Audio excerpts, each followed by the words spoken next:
Good morning. Thanks for joining. Today, Isaiah chapter 40. Actually, we're going to be looking at a few chapters today because there's so much here in Isaiah, especially after chapter 40. But time is not going to allow us as we're going to finish up here in just a couple of days here with the book of Isaiah. But here we come to Isaiah chapter 40. Now, there's been a lot of warning, a lot of the Lord bringing forth the message that saying, listen, turn to me, the destruction is coming. And of course it was coming, and it did come to them. But in chapter 40, we see this turn that reminds us of God's grace and God's love, God's salvation, his redemption. In chapter 40, in verse number 1, he says this: comfort ye, my people. You know, this is just like the Lord. In the midst of our sin and our sorrow and our waywardness, he gives words of comfort. And really, he is the word of comfort. He's the one that tells us, you know, down at the end of this chapter, he says, if you wait upon the Lord, you'll renew your strength. And you wait upon me, he says, you'll mount up with wings as eagles. And you'll be able to walk and not faint, to run and not be weary. And so he's bringing this comfort to us, but he is our comfort. And this is why I love in chapter 42, he goes on and he says this here, chapter 44. And he says this. He says, now concerning me, he said, thus saith the Lord that made thee, and formed you.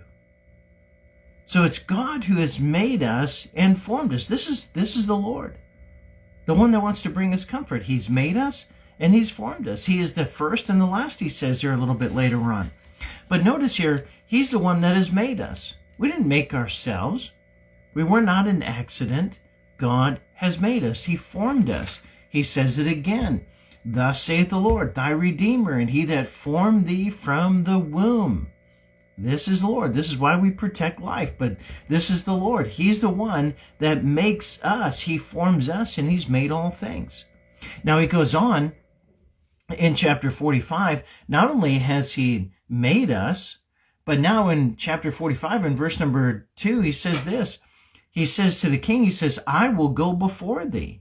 You see, when you and I trust the one who has made us, his word tells us that he's going to go before us. Now, we can't trust him to go before us if we're not following him, if we've not trusted in him, but that's what he does. He goes before us. And then in chapter 46, he says this. He says, even in your old age, he says, I am he, and even into your gray hairs will I carry you. You see, this is the Lord our God who has made us, who goes before us, and who carries us. Well, there's great comfort in that in this life, isn't it? That we understand that we have purpose. We understand that he is the one that will go before us, before our enemies, before us. I mean, he knows the end from the beginning. What better one to have before us than the one who knows how it's going to end, even from the beginning? And then to carry us through. I don't know about you, but I need someone to carry me through. And there's no one that can do that like Jesus. In fact, he's the only one. Today, as you put your faith and trust in Jesus Christ as your Savior, know that he's the one that made you. He's the one that will go before you. He's the one that will carry you. This indeed is comfort to our souls.